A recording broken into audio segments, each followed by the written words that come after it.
Vous êtes sur RTL. 7h-9h, RTL Matin. Amandine Bégaud et Yves Calvi. À 8h55. Bonjour mademoiselle Jade. Monsieur Calvi, Amandine, bonjour à tous. Bonjour à tous. Monsieur Gérard, bonjour. Le président Macron vient d'inaugurer, vous le savez, la Cité internationale de la francophonie à Villers-Cotterêts, dans l'Aisne. On en parle avec un fin connaisseur de la culture française, Jack Lang. Bonjour Jack Lang. Macron, Macron, Macron. Je vous sens très enthousiaste.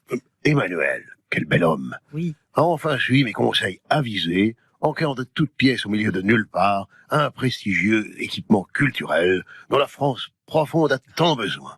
C'est pour ça je kiffe et je surkiffe Manu. Ah oui.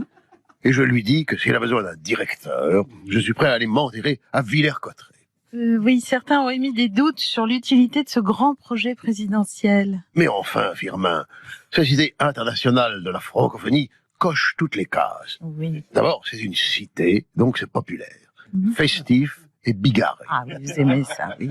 Ensuite, elle est internationale, donc ouverte à ceux qui baragouinent tant bien que mal notre belle langue. Et de plus, elle est résolument moderne, avec des mots en inox pendus au plafond. Oui. Et ses parcours guidés par l'intelligence artificielle. Et surtout, n'oublions pas, Oui. ça a coûté 210 millions. Comme au bon vieux temps de Tonton. Mitterrand.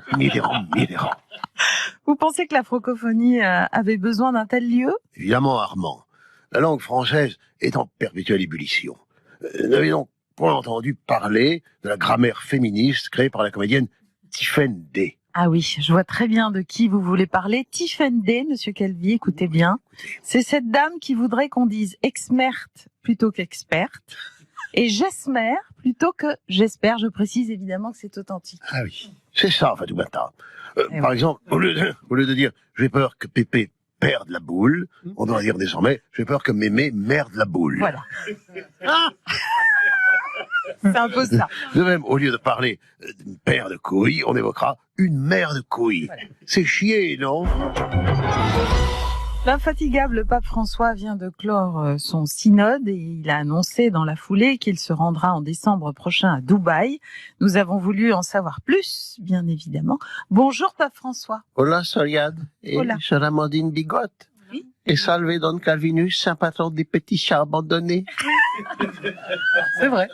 Les petits chats abandonnés, Calvi va les adopter. Ouh là là, c'est rigolo. Votre synode vient de s'achever, Saint-Père. Vous avez obtenu des résultats concrets? Pas terrible, encore raté. Vous savez qu'ils voulaient pouvoir ordonner prêtre les bonnes femmes. Ah oui. Ah oui. Ils n'ont pas voulu, mes évêques. Ils ont peur qu'elles leur piquent leur robe.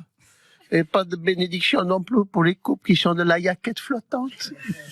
Il faut les faire. Et oui, et sur le mariage des prêtres, alors, quelles avancées? Pareil pour le mariage des prêtres, refusé. Pas des boogie-woogie avant la prière du soir. C'est dommage, non? Que les curés, ils puissent pas avoir aussi la Sainte Gaule, hein? Ils oui. ne savent pas ce qu'ils perdent. Tous ces fichus calotins, sans le gourdin, la messe nous emmerde. Oui, d'accord. Alors, c'est vrai que vos réformes ont l'air difficiles à faire passer dans l'Église catholique. C'est vrai, ça regarde. Oui. C'est pour ça qu'il y avait à Dubaï en décembre. Ah, je vois pas bien le rapport, là, Saint-Siège. Vous savez que Dubaï, c'est la mecque des influenceurs. Oui. Pour mobiliser ma commune de followers, je vais tourner des reels sur Insta. Oui. Je vais retrouver Nabila, Poupette Kenza, Seb Lafrite et François Hollande. Ah oui, c'est vrai. J'espère que ça aidera à faire passer mes idées révolutionnaires. Bah oui, espérons que ça vous aidera à réussir votre projet de grande réforme de l'Église. Sinon, au prochain synode, si les évêques ne sont pas contents avec mes réformes, je ferai comme votre premier ministre. J'utiliserai les 49.3. Dimanche soir, dans l'émission Le Grand Dimanche Soir sur France Inter, Lou Trottignon a déclaré que les femmes trans étaient exclues des épreuves des Jeux Olympiques. Cela nous permet de revenir sur le manque d'ouverture dans le sport. Ok, les trans et les homos, pas de jeux olympiques non plus pour la mumu. Bonjour Muriel Robin, vous vouliez participer aux Jeux Olympiques, vous? Mais pourquoi pas? J'aime bien le sport. Le sport, moi j'aime bien. Mais le sport ne m'aime pas. C'est comme le cinéma. Quoi, vous pensez que votre homosexualité vous a empêché d'être une sportive de haut niveau? Tout à fait. Je suis une très bonne nageuse. Je vais à la piscine, je fais des longueurs. Mais pas de médaille pour m'aimer.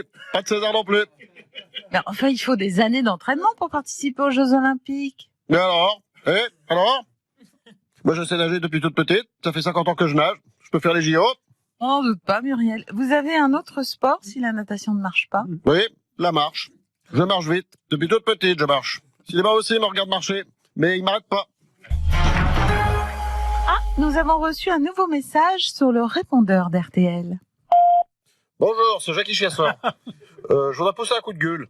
L'autre jour, mon transistor était déréglé, j'étais sur France Inter. Puis je suis tombé sur le comique, là, qui a une tête de prof d'art plastique et qui est payé avec notre pognon. Comment qu'il s'appelle, les gens? Guillaume Meurice Papon. Fouillon, je serais pas étonné que ce soit le fils à Mélenchon, celui-là. Ah, c'est plus France Inter, c'est France Inter Insoumise. Hein, je préfère la matinale RTL. Il y a des programmes télé, des conseils santé, des recettes de cuisine, comme dans Télé 7 jours FM actuel. Ben, ça, c'est de l'information. C'est de l'information qu'on a envie d'entendre le matin au café. Puis ils ont la meilleure météo, hein. Lui, Baudin, alors, il est comme ça, lui. Lui, Baudin, il se trompe pas, lui. Il est toujours impeccable. Regardez, la tempête. Hein, grâce à lui, on n'est pas mort. C'est grâce à Louis Baudin. Merci, Louis Baudin. Et puis moi, si ça continue, hein, ben, je vais partir 3 semaines à Tahiti, comme le maire Hidalgo. Hein. Puis j'enverrai la facture aux contribuables. Il n'y a pas de raison. C'est toujours les mêmes qui payent. Faisons maintenant le point sur l'actualité récente avec Michel Sardou et son journal Le Sardou Info. Fais chier. Fais chier. On commence avec la visite d'Emmanuel Macron au Kazakhstan et en Ouzbékistan. Rien à foutre. Très bien. Alors passons à Anne Hidalgo qui a créé la polémique en partant 3 semaines à Tahiti pour visiter les infrastructures des JO 2024. Les Tahitiens peuvent la garder, elle nous fait chier. Bon, on continue avec un sondage Odoxa qui révèle que 62% des Français ont une opinion négative de Jean-Luc Mélenchon. Ça fait encore 38% qui pensent du bien de lui. Or, Elisabeth Borne a de nouveau utilisé le 49.3 pour le volet dépenses à l'Assemblée nationale. Vous en pensez quoi? Si on te le demande, tu diras que t'en sais rien.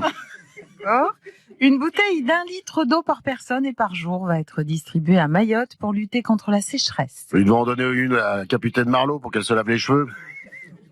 Ok, une chanson inédite des Beatles a été créée par une intelligence artificielle. Je m'en fous, je préfère les Stones. Fais chier. Fais chier. Bonjour Benjamin Castaldi. Bonjour. TF1 a annoncé le retour de la mythique émission Secret Story, dont vous êtes l'animateur historique, mais qui sera désormais présenté par un autre. Ah bah c'est dommage, parce que ça m'aurait bien arrangé de la présenter. Parce que là, j'ai plus de sous sur mon compte en banque, hein. Ça m'aurait bien arrangé. Et vous savez qui va prendre les rênes de l'émission?